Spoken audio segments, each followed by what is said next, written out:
It's so nice to have third, fourth, and fifth grade together. I think this is the first time that I've been here that we've done this. I know you got together on Monday or Tuesday and saw Huck Finn and did a great job. So today, we have the pleasure of having some awesome African Americans that have come to talk to you about their profession.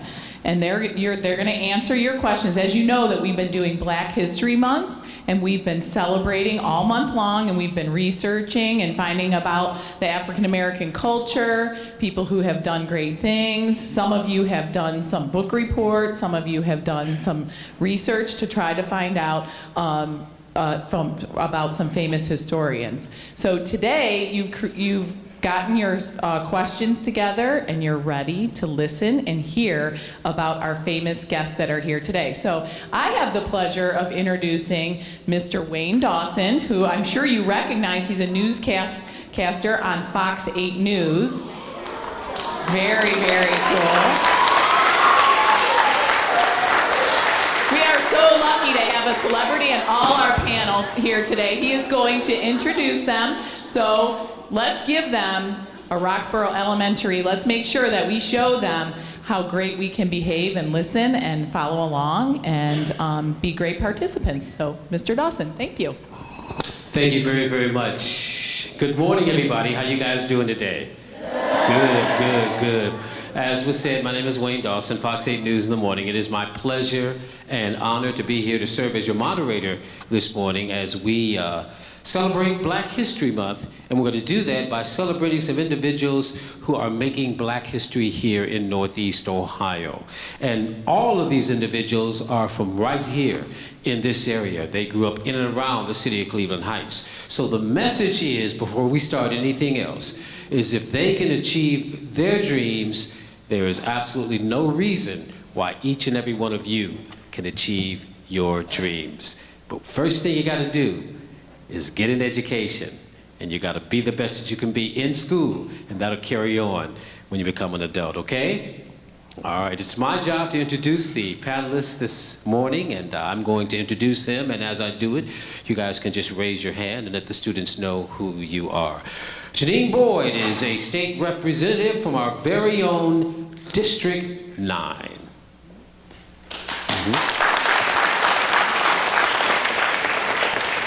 Julian Rogers is a Director of Community Partnerships with Cleveland State University. Vanessa Whiting is an attorney and president of 15 Popeyes locations.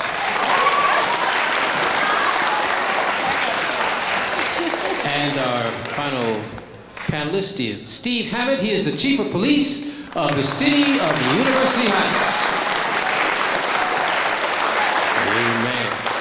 All right, now understand that what we're going to do is have them talk about themselves for just a couple of minutes, and then we're going to get into the question and answer portion of this morning's program. So I would just have you start at the very end. Just introduce yourself, Chief, talk about yourself, and then we'll just go right down the line. As Mr. Is it on? Can you hear me?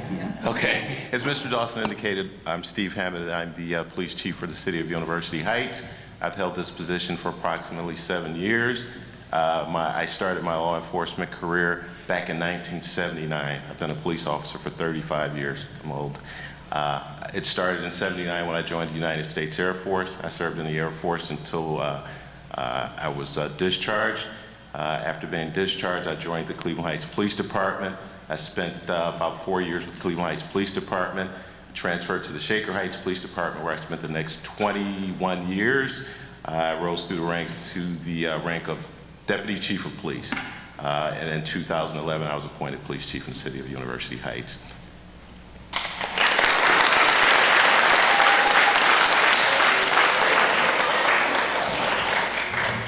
Good morning, you guys. So I'm Janine Boyd, and I have the pleasure of serving you and your families in the Ohio House of Representatives. Our district is District 9. That's made up of Cleveland Heights, Shaker Heights, University Heights, and parts of 2 wards in Cleveland, wards 2 and 4. I used to be on Cleveland Heights City Council Before that, I was a lobbyist and advocate for children with special needs and mental health disorders. And before that, I was a practicing speech and language pathologist. And I loved every minute of that. I miss hanging out with young people like you all day. It was fabulous. And in the Ohio House, I serve on Ways and Means Committee, which deals with tax policy for the state. I also serve on Aging and Long-Term Care Committee, and I'm the ranking member on Community and Family Advancement Committee.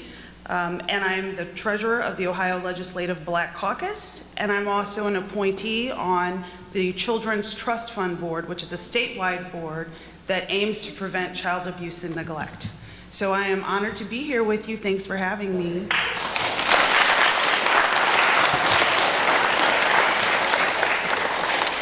Good morning, I'm Julian Rogers. I am Director of Community Partnerships with Cleveland State University. I am born and raised in Cleveland Heights. I went to Laurie Garrity Elementary School, Monticello Middle School, and Cleveland Heights High School.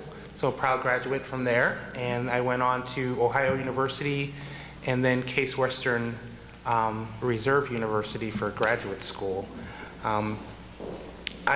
In my position at Cleveland State, my main responsibility is to work to get our students and our faculty more involved with what's happening in the city of Cleveland. So we do a lot of work with community-based organizations and getting them to partner on projects with our faculty and staff. So I'm very happy to be here and look forward to your questions. Thank you.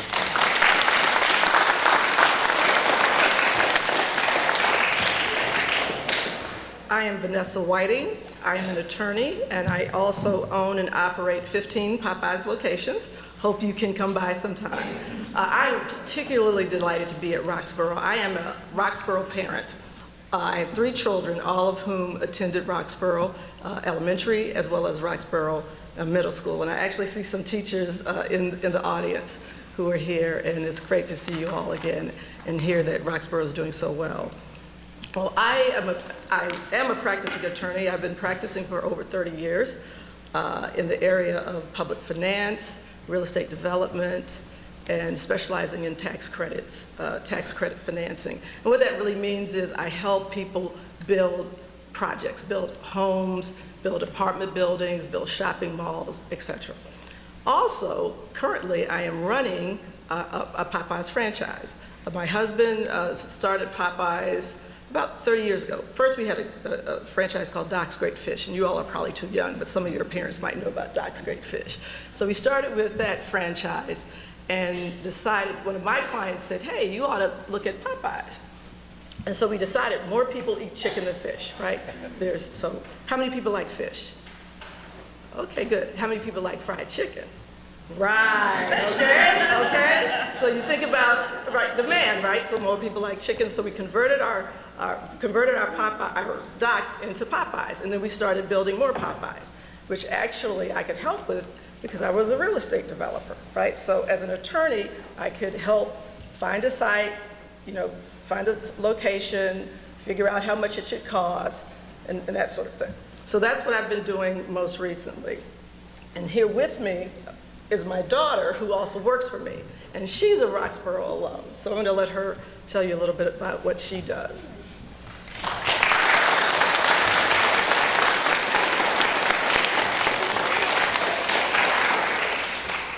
Yes, so this is my mother, and I work for Popeyes as well. I went to Ohio University, and I studied public relations and English. And so I've been able to use that at Popeyes in speaking to customers and meeting with radio stations and news networks and things of that nature to make sure that we can build our brand and keep people coming back to our restaurant. And so it's been really interesting and fun to work with family and stay near Roxboro. And again, like she said, I went to Roxboro and I loved it here, and I'm so happy to be back. So yeah, we have a lot of fun, with the family business. Everybody, my brother stayed close to home, and we get to work with him as well. So it's really nice to have everybody in the same place. All right. Well, panelists, the students have submitted questions, and I'm going to ask the questions. And for the first several questions, each and every one of you can answer. And I'm going to start with you, okay? All right. The first question is, what did you want to be when you were in first grade? First grade, I was very creative and active. So I wanted to be, at that point, I think I wanted to be a ballerina. And that changed several times. I stopped doing ballet, first of all. But I was a creative and artistic child, and I wish that I kept dancing, and I wish that I kept cooking. I had ideas of being a chef and being a ballerina and things of that nature. And it changed as I got older, but I hope to bring that into one of my hobbies or something. All right. Yes.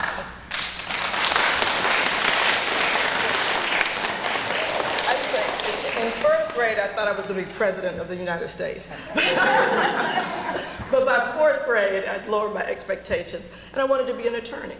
And I've always wanted to be an attorney, and I pursued that by engaging in mock trial. I know when you all get to middle school, you have an opportunity. This is my pitch for attorneys, because we get a bad rap, but I'm really good people. Engaging in mock trial and debate club and things that I thought would prepare me to be an attorney. Now, I didn't really know, right? But, I had guidance from teachers and parents who said, oh, you might try this if that's really what you want to do. So keep that in mind.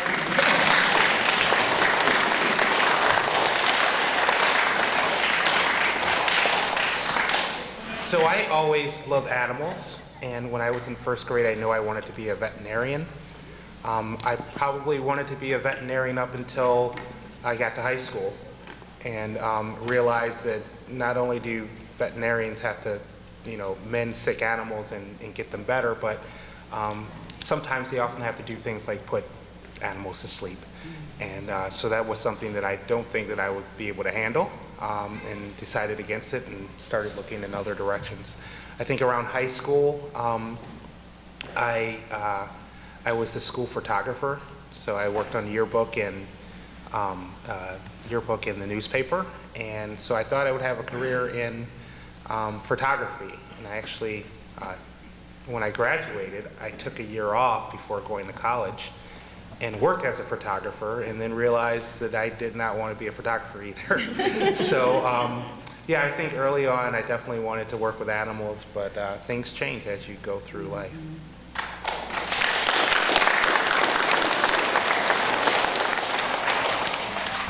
So when I was in first grade, I think I wanted to be a doctor. And the older I got, I really fell in love with children, babysitting. I loved babysitting. I had so many babysitting gigs. They were fantastic. Everyone should babysit and save their money. It's awesome. And I wanted to be a pediatrician. And then I went to high school and fell in love with language. I became a major, part of my studies were Spanish, and I lived abroad. I lived in Spain one of my college years, and I am fluent in Spanish. And I fell in love with language, and I realized how important language is. Communication is so undervalued. Just imagine if you could not speak. It's so undervalued, and so I met a speech pathologist and started having conversations with her, and that's the field I went into as a result. And I loved helping children grow their communication skills and their strengths to communicate with body language and with their words. So it changes over time, as everyone here has said.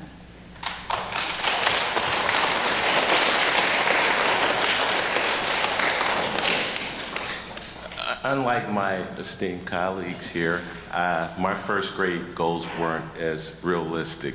My initial goal, don't laugh at my secretary's in the back, she'll laugh about this. I wanted to be a singer. I grew up during the Motown era, so I thought I was going to be a professional singer until I'm the youngest of several siblings, and they gave me a dose of reality and said, you sound terrible, so why don't you just knock it off? And I wanted to be a fireman after that. I thought I'd be a fireman when I grew up. Good stuff. Good stuff.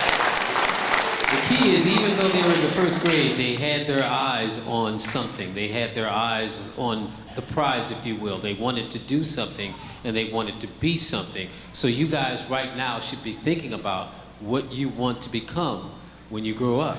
It's not too early for you guys to start thinking about that. Second question is, what experience or person inspired you to select the path you selected, and when did that inspiration occur? And we're going to start with you now, Chief. Well, I played sports for the Police Athletic League, and it was the team was coached and managed by off-duty police officers, and that's where I got my first exposure in a positive way to police officers.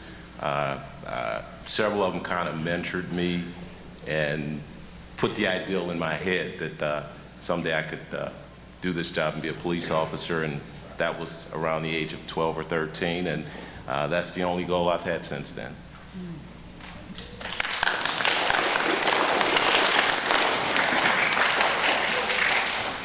So I grew up in politics, actually, and I was not exposed to medicine as much, or, as I said, speech and language communication, and other areas of development like that, until I worked at the mall, and I actually was helping someone find her size, and she was the speech pathologist that I met. And what struck me most was her daughter was with her, and her daughter was probably 3 or 4 years old at the time, and she used this word that grabbed my attention for a 3 or 4-year-old to use in a sentence. She said something about the escalator, the up or the down escalator being an oxymoron. And she was only 3 or 4 years old.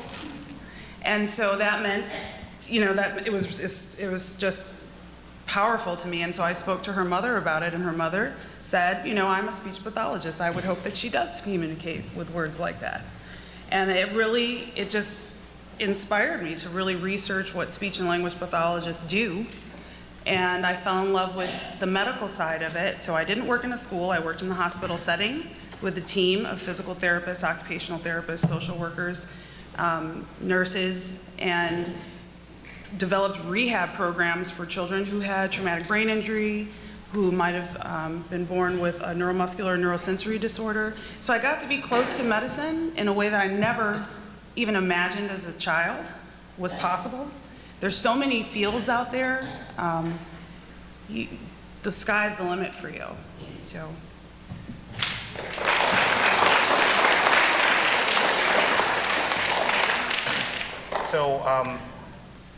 I don't think what I do is necessarily a career field. I can't. It's hard to describe the work that I do, but I say that what I did in my past kind of led me to what I do now.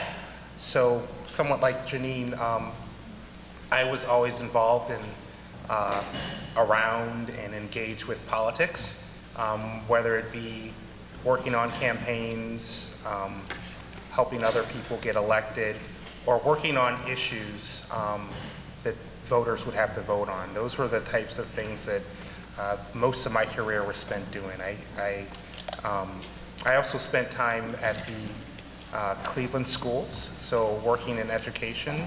I served as a lobbyist for public education issues, and I also was an elected official myself. I served on the Cuyahoga County Council. I was the first representative for this area for Cuyahoga County Council. So my background had me working with issues, working with people, organizing people around issues, and the work that I do now kind of encompasses all of that, where I take my relationships that I've developed over the years and use those relationships to make connections at Cleveland State University. So, you know, I think everything that I've done in the past has kind of prepared me for the work that I do now, but it is kind of a unique role at the university where I'm out there trying to establish or strengthen partnerships that we have between the community and Cleveland State.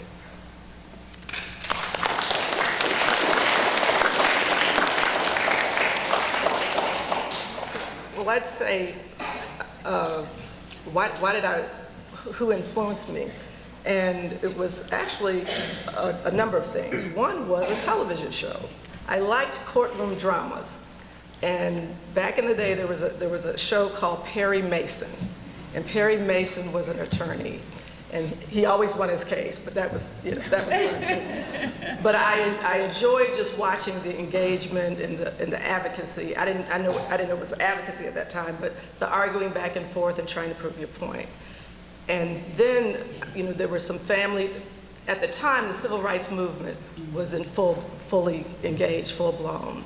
And even in the 4th grade, I was active in student council. We advocated for issues for the students. And I also enjoyed that. I enjoyed advocating or supporting my classmates with whatever issues we had. And at the time, they seemed very important. It might have been chocolate milk versus, vanilla or something. But anyway, helping people and finding out their problems and trying to solve those. And so that together led me to just wanting to be an attorney. Now, I thought I wanted to be a litigator, and those are the people that you see in court. But as it turned out, as my career progressed, I became a transactional attorney. And actually, there are more attorneys who do business law and transactions than people you see in a courtroom.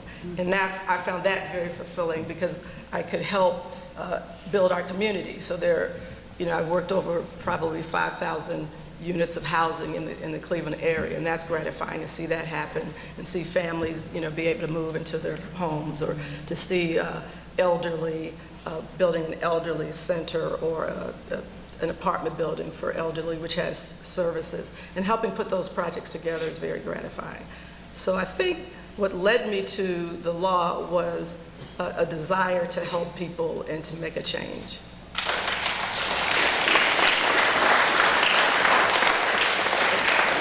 And what led me to Popeyes was chicken. and also, we have 400 employees. So on that side, we're employing a number of people. We are helping, we're an economic driver, right? We employ people, they can feed their families, we can serve you all delicious chicken, so it's all good. So both of those professions really are about trying to help and make a change and make a difference in people's lives.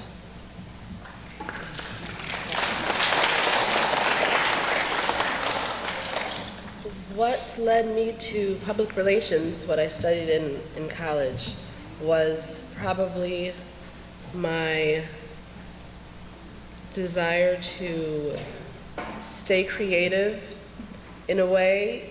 As I said, I wanted to be a ballerina when I was younger, and I wanted to be a chef when I was younger. And I wanted to keep some of that creativity and the idea of making events come to life and creating this image of your company or yourself to make other people like whatever you are, selling, whether it be a product or, whatever your business might be. I was trying to keep that creativity, and I shadowed, when I was in high school, I shadowed a lady who owns a communication or public relation company here in Cleveland, and it was really interesting to see her put events together and hear her talk about crisis management and what not to do in a certain situation. And my parents also encouraged me to do whatever I wanted to do. They never said you should follow in our footsteps, you should go into Popeyes, you should be an attorney. But seeing the business that they built together was really impressive, and I ended up wanting to go and work for Popeyes because I thought that I could be creative and I could use, public relations and communications and work with my family and have a business side with it as well. So all of them encouraged me. Excellent, excellent, excellent. We're going to start with State Rep Board for this next question, and we'll just go right down the line.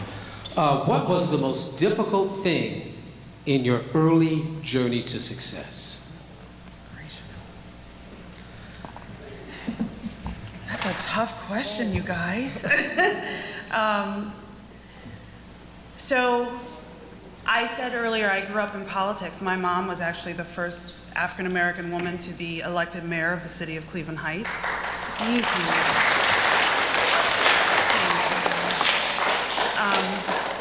And she was also the state representative for this district from 1993 to 2000, and then again from 2006-ish to 2014. And she did incredible work. Her body of policy is second to none. She traveled the state with 2 other Republican policymakers. She happens to be a Democrat, as am I. And they traveled together, all 88 counties, and they created what's called TANF, which was welfare reform at the time. And TANF stands for Temporary Assistance of Needy Families. And she was the only woman on that road trip, going to places, some places where a woman of color is a surprise to see. So I watched her do this work all my life, and I was always just in awe, and really never thought I could even attempt to do the kind of work she did and help as many people as she did. And then when she termed out, and actually even before that, when I ran for city council, a dear friend of ours who was on city council, was like a second mom to me. She was battling cancer and asked me if I would consider finishing her term on council. And it was not an easy decision. I mean, I loved my work. So I went from speech pathology to child advocacy and lobbying, because when I was a speech therapist, I saw children of different economic levels being treated differently in the medical setting, in the medical home, and it upset me. So I went into lobbying and advocating for those kids and trying to influence law and policy. And the idea of actually making the policy had not occurred to me. I never thought I would ever do that until these incredible women in my life. The council person I speak of, may she rest in peace, was the Honorable Phyllis Evans, and then my mom, Barbara Boyd. So these 2 women, and I'll tell you this, my mom said this to me a long time ago. This is so important. She said, I used to say to her, I'm never going to run for office. And you know what she said? She said, you know too much. You won't, I understand you don't want to, but someday it's probably going to happen because you know too much. And you can't sit by when you see injustice, when you see people being treated differently and unfairly. Once you know that there's ways to help people and end those practices, you can't help but get involved. And they were right. And so I'd say it was the toughest decision, though. It was the toughest moment, was making that choice to put myself out there and campaign and raise money and ask people to vote for me and all those things. That was probably the toughest decision or toughest moment in my career so far.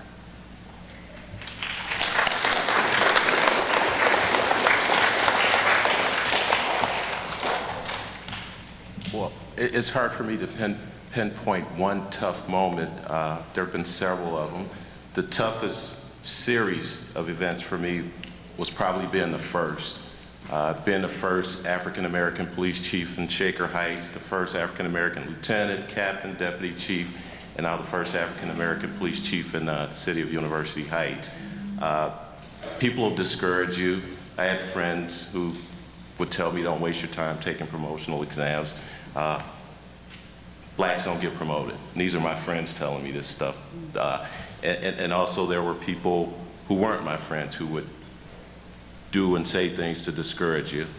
I never let it bother me to the point where I was too discouraged to pursue my goals, but internally it did bother me. And to this day, it does a little bit. But you just have to overcome that.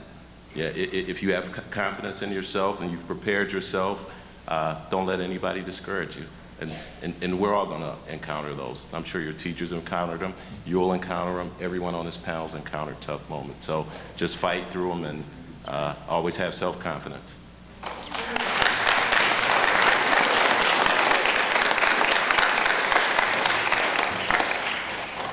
So for me, like I said, I was once on the county council. I had to run for election to get elected to that. Before that, I had run for state representative for Janine's seat, and I actually ran against Janine's mom years ago. So I had, like I said, I was working for the Cleveland School District, and I quit my job. And I said, I'm going to go all in on this and run for state rep and run with an education platform, and everything will be fine. And so I quit my job. I actually cashed in my retirement and to use that to live on, and I lost. And so, you know, at that point, you're wondering, well, what am I going to do with my life now? I just quit my job. I've cashed in my retirement. And now I have no job and no money. But things work out. You know, you find a way. And I decided to go back to school and get a master's degree. And after that, from my time in working in education, I was approached to run a new organization called Education Voters, which worked on public education policy, and they were looking for a state director. It was part of a national organization based out of DC. And so I really felt that this was meant to be. It provided me an opportunity to go on a regular basis working on state level policy. So I was actually spent most of my time in Columbus working with our state legislatures on education policy, and also developed a very strong relationship with our governor at the time. So I actually wound up doing exactly what I wanted to do. I wanted to work on education policy at the state level, and you know, my loss allowed me to be able to be in a position to do that. So, you know, I guess the moral is, you know, always keep pursuing your goals, that things will work out, and if one obstacle comes in your way, don't let that, you know, devastate you. It's just a stumbling block along the way, and, you know, get back up and get back at it.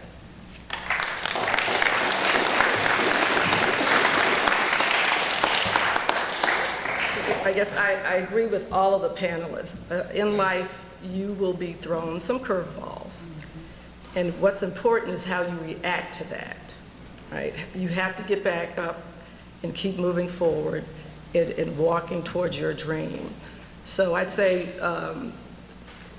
the first, and this wasn't the toughest, things have, you know, things will get tough and then they'll get better. And I have to say, it's always better in the morning. So I was the first African-American female attorney hired at Calfee, Halter & Griswold. And that was and I'm glad to say they're doing much better now. But that was in 1989, which might sound like a long time to you, but it really wasn't. So it was rather shocking to me that in 1989, I was the first African-American female to be hired at a major firm in the city of Cleveland. So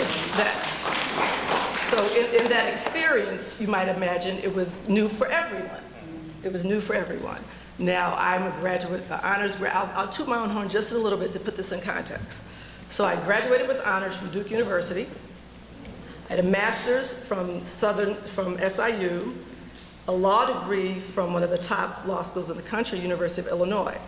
I practiced law in St. Louis at a firm called Bryan Cave, McFeeters, and McRoberts, which was at that time 500 lawyers in an international firm. So coming to Cleveland, I did not expect to be the first, but I was. And in that journey, young people, you just, when people say things, and there were some discouraging things said, the good news is you got the job, right? So, and I was qualified and I knew I could do the job. But there were some men who weren't used to women, and certainly not a black woman. So things were said and you had to decide how you were going to respond, right? And we call that navigating the system. So You know who you are. You are competent, capable. Hey, you're at Roxell, and when you finish here, you're gonna go to maybe Rox Middle, and whatever you do, you will be prepared. So you never let anyone shake that doubt that you are prepared. You have been prepared. Someone has whispered in your ear, you will be a success, whether it's your parents, your teachers. So you know what you can do, and there will be a community supporting you. So you draw those things in those dark moments. Another situation, unfortunately, my husband passed fairly suddenly, and he was the founder of our business. I was an attorney, but he did the day-to-day operations. So very quickly, I had to shift from being an attorney, but being an attorney and then put on the operational hat. And there again, believe it or not, and this was in 2014, there are people who do not expect to see women in CEO positions, okay? So there are people who, but again, I knew what I could do. I'd run, my own practice. I'd assisted clients in running their businesses. I assisted my husband in running our business. So I knew what I could do. So again, you keep marching forward. You believe in yourself, you have a community, you choose wise, you make sure you have good friends who are gonna do the right thing, and they support you, and you get up and you keep marching on. So never let anyone tell you what you cannot do. And so there will be curveballs, right? But you can overcome them. And I'm living proof of that.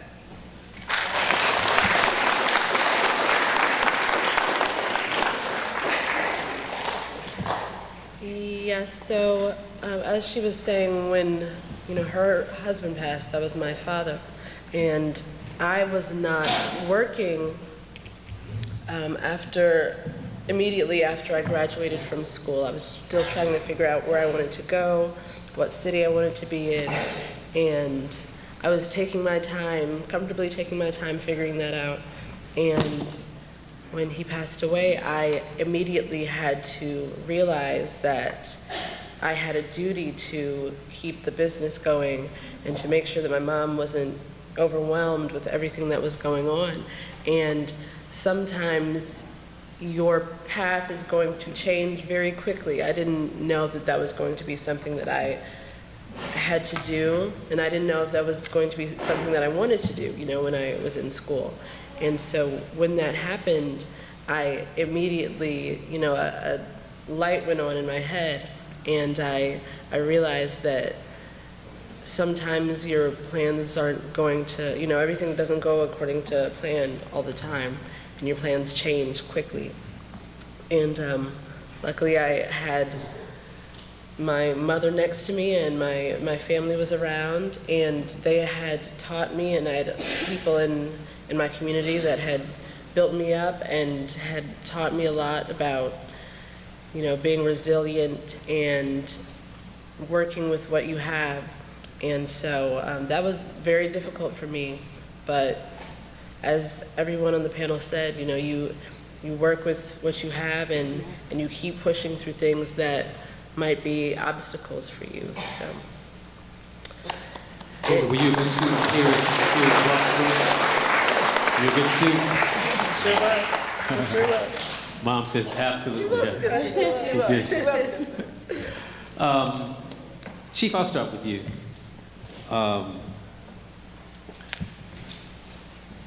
Have you ever been treated unfairly because of your race or gender? Oh, yes. Professionally and off duty. We all have heard the term DWB, racial profiling. I've been a victim of it. As a matter of fact, one of my other jobs is I do police assessments. I go to different police departments, and I assess their personnel for promotional exams. A couple of years ago, I did a promotional exam for a certain city. Afterwards, I was just driving down, I won't mention the city, but it was on Lee Road, and the guy who I had assessed earlier in the day pulled me over while I was driving a police car, an unmarked police car. And his reasoning for stopping me was that he ran my plate through the police database, and it came back as not in file. Well, this guy, I personally know, he's been around a long time. He knew exactly what that meant. that is not in file. It's either an FBI car or a covert police car. But he decided to pull me over anyway because in his mind, I didn't look like a person that should be driving that car. And that was the only reason, because the stop didn't last longer than 30 seconds because he was so embarrassed when he walked up to the car and saw me. So, yeah, I could give you some examples, but yes. Wow. Yes.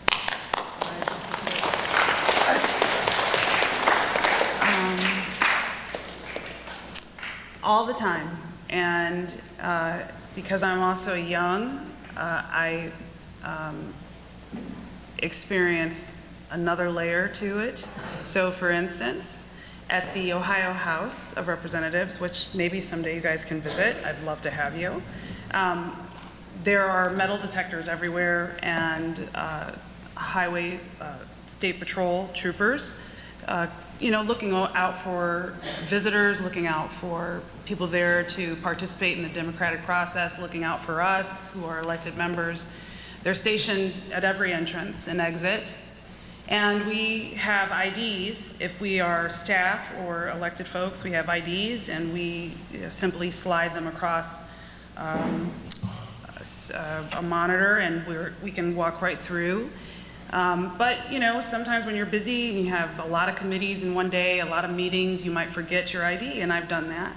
And I've done that a few times, and on two different occasions, they were, so if you don't have an ID, you have to put your purse on, like going to the airport, you have to put your purse on a conveyor belt, and it goes through, this machine so it can see what's in your bag, and they might go through your bag physically, and they might wand you down to make sure, that you don't have any weapons. So the one occasion of the two that was most troubling for me was that I've spoken to this particular trooper, dozens of times, and have had exchanges about the weather and the drive from Cleveland to Columbus. But I didn't have my ID. And I said, well, you know me, I'm a legislator and I'm rushing, I'm trying to get to my committee on time. And he said, well, you don't look like a legislator. So I need you to put your bag on the conveyor belt and go through the wand and all that. So I was late, and it took a lot for me. I think what's important too is how we respond to those moments. It would have been in my right to, confront him in a really negative way, but instead I modeled for him, professionalism and civility and good citizenship, and I said, I'll be sure to bring my ID next time, and I will. I appreciate you looking out for our safety so diligently. I did speak to the sergeant at arms to let them know that that was happening, and so those 2 times were the last 2 times. It hasn't happened since. But it's important when you experience things like that to be the better person. And I know everyone in here gets that here in Cleveland Heights. We understand that. So.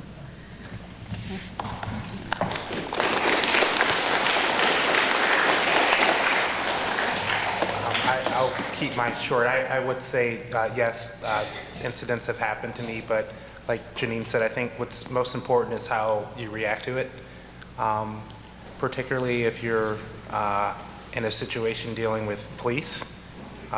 Your reaction could be a matter of whether or not you go home or whether or not you're sitting in jail. So it's important that, you remain calm, be civil, polite, respectful, but, things will happen, and you just need to make sure you stay within your mind and remain calm.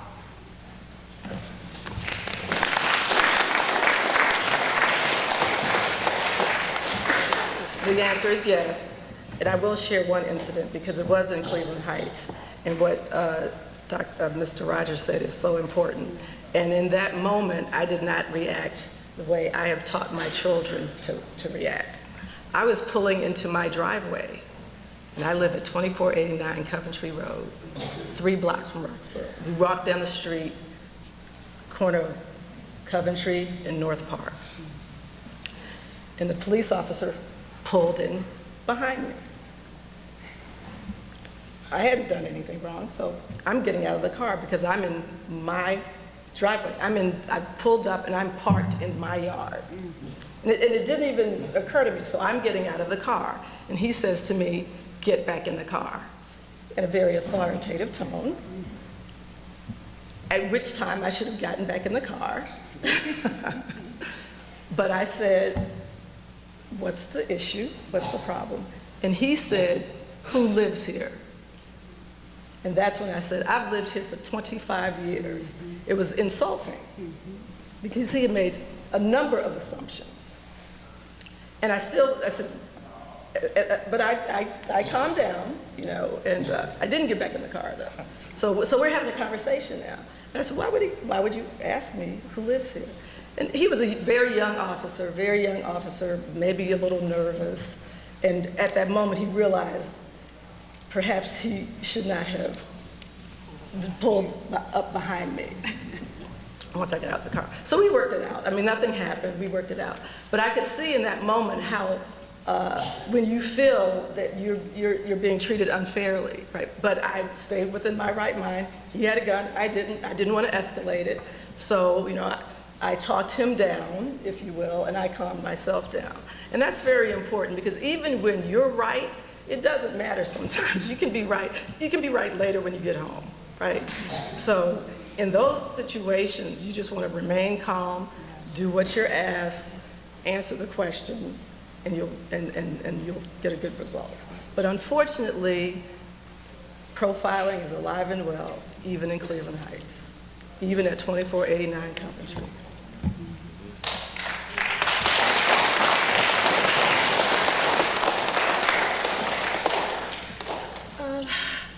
I can't think of a specific situation, but as they were saying, I've realized how important it is in the discussions and conversations I've had with my peers and the things that I've seen happen in the media, on the news, and the way that you react and the way that you go into a situation can make a big difference in how it ends up.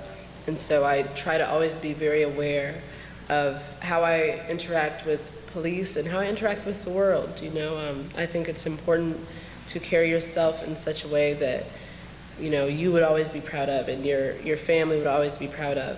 And if you're doing that, then that's all anybody can really ask you to do. So I think that... Taylor, I'm going to ask you this next question, and we can just go down the line as we just maybe have time for maybe, you know, one more question to answer the questions kind of quickly. You all seem very confident. Has anything or anyone ever shaken your confidence? If so, how did you deal with that?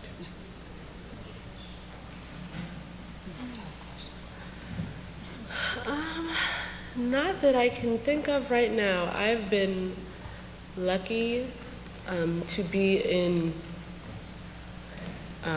places where most people lift me up and encourage me, and now I work for my family, and I hope my mother's not trying to shake my confidence. But I think that if that were to happen, I would do my best to consider all the things that I can do and that I'm great at, and, you know, look for validation from the people who always validate me, my mother, my family, my friends. So I don't think that I've experienced anything where anyone has tried to shake my confidence, but if I did experience it, I hope that I would go back to that in my head.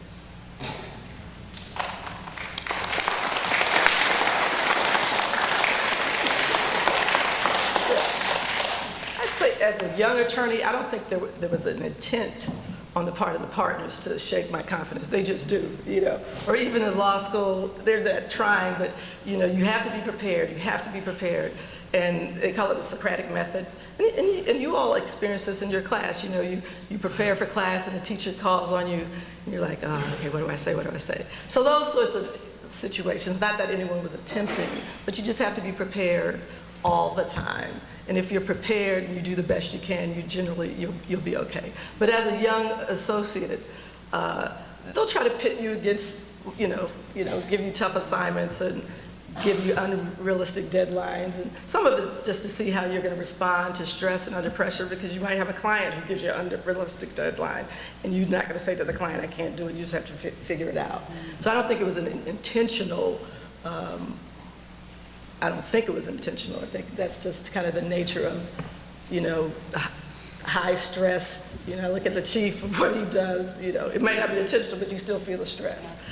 And if you've been prepared and you are confident, you've got to hold on to that inner confidence that you can do it, and you'll be okay. Because it's going to happen where you feel a little shaky sometimes.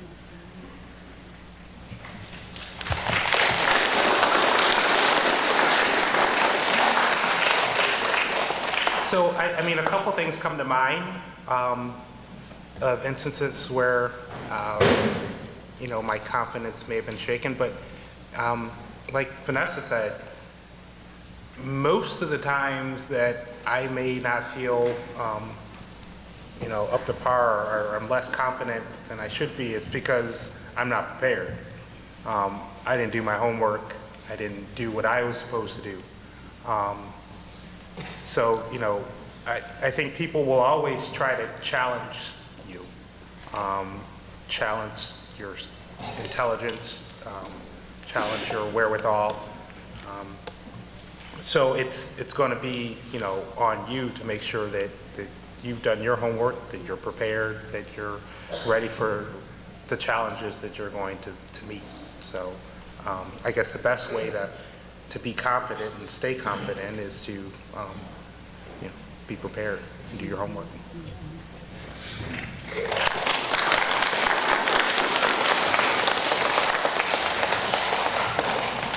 So, same. I, especially in the areas that are new to me, like Ways and Means Committee, which is tax policy, was not an area that I had a lot of strength in.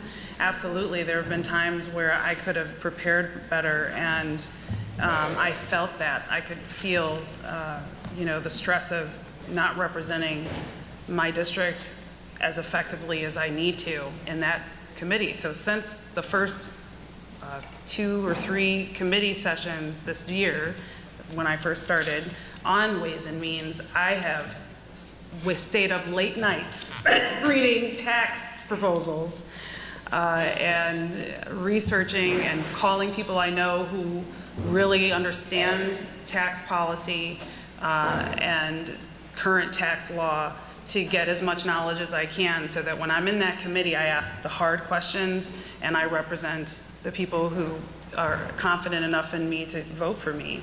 So just as my esteemed fellow panelists have said, do your homework, believe in yourself. Believe in yourself no matter what anybody says. You have the ability to learn whatever it is you need to learn to do the best that you can do. So, just do your homework, take the extra time if you need it, ask for help when you need it. Everybody needs help sometimes. Everybody. So I would encourage you to do that.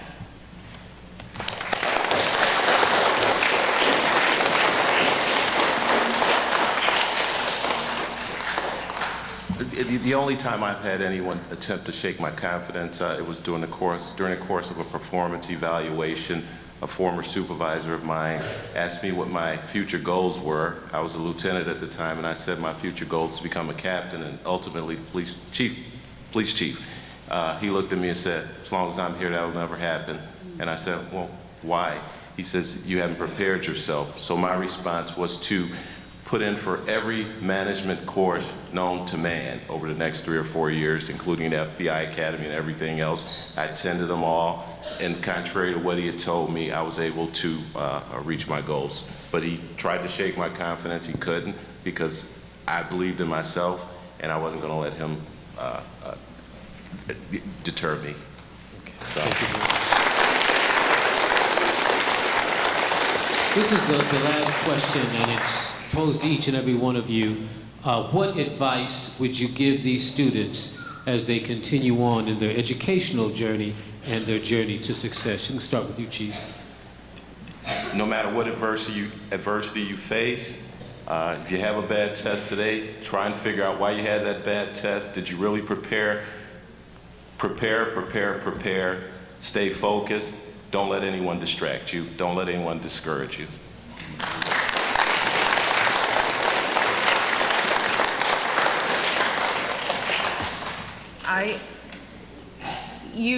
It looks like you have incredible teachers in your school, and build those relationships with your teachers. Ask for help when you need it. Like I said, everyone needs help sometimes, and believe in yourself.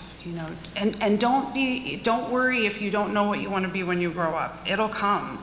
And so many of us started in one place, and now we're somewhere we didn't imagine we'd ever be. So it doesn't have to be this straight line that everything connects. You'll be so surprised as you grow up, all the things that you'll learn about and be exposed to, and people you'll meet and how they might inspire you. So be open to that, but believe in yourself and just work hard and talk to your teachers. Always, keep open lines of communication so that if you need extra help, you can get it, okay?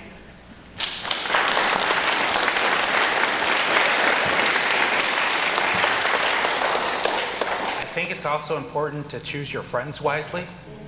A lot of times you can fall in with the wrong crowd and people that will not necessarily be looking out for your best interest, or folks that are not looking to, I guess, be the best for themselves and want to steer you along their same path. So it's important to find people that are going to be supportive of you doing well, and to stay out of trouble.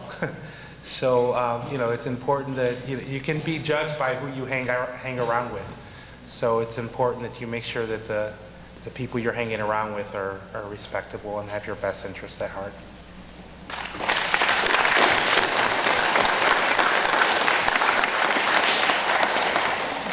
Since time is short, what they said. I'd add one thing. Take some risk. And what I mean by that is, I think Janine said, life is not a straight path. You might have in your mind, you might hear people, you should do this, you should do this, you should do this. Think about what you enjoy and what skills, what you're good at, right? And take some risk. Maybe take that course when you get a little older. Take the course that might be a little hard. Don't run away from challenges. And you'll grow so much from that. And also use your resources. Talk to your teachers. Just now, and as you move in your career in school, be the one who stays back after school on occasion and ask that teacher about that question. If you don't understand something in math, go ask your teacher, or ask somebody who does understand it. Use the resources around you and take some risk, good risk. Take that challenging course.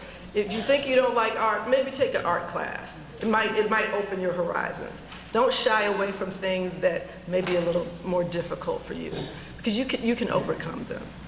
Okay.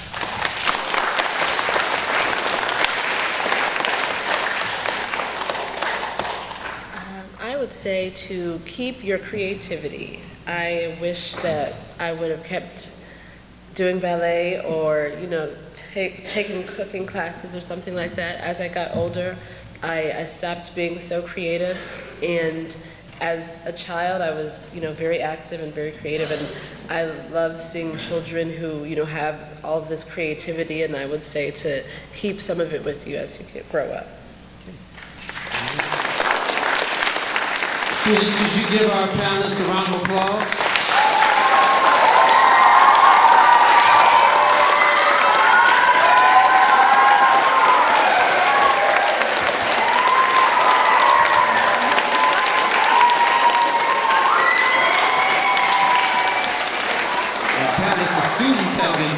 attention. Give them a round of applause.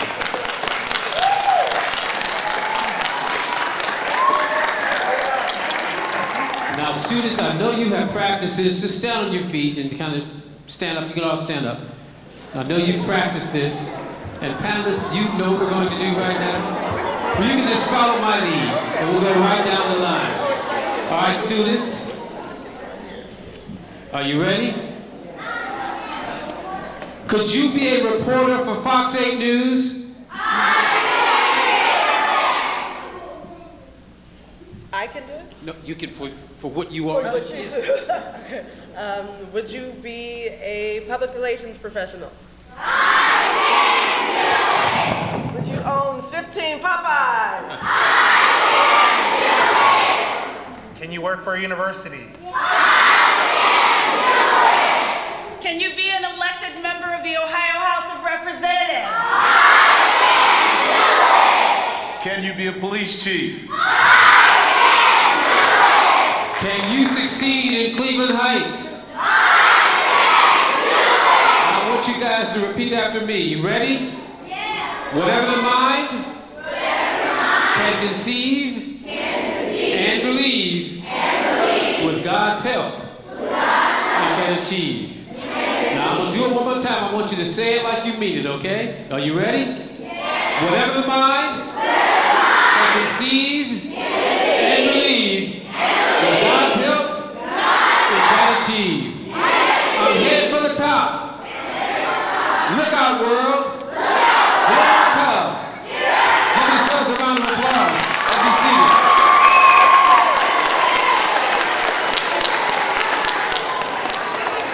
You've been a great audience. I'm going to turn the program over to Mrs. Pulley.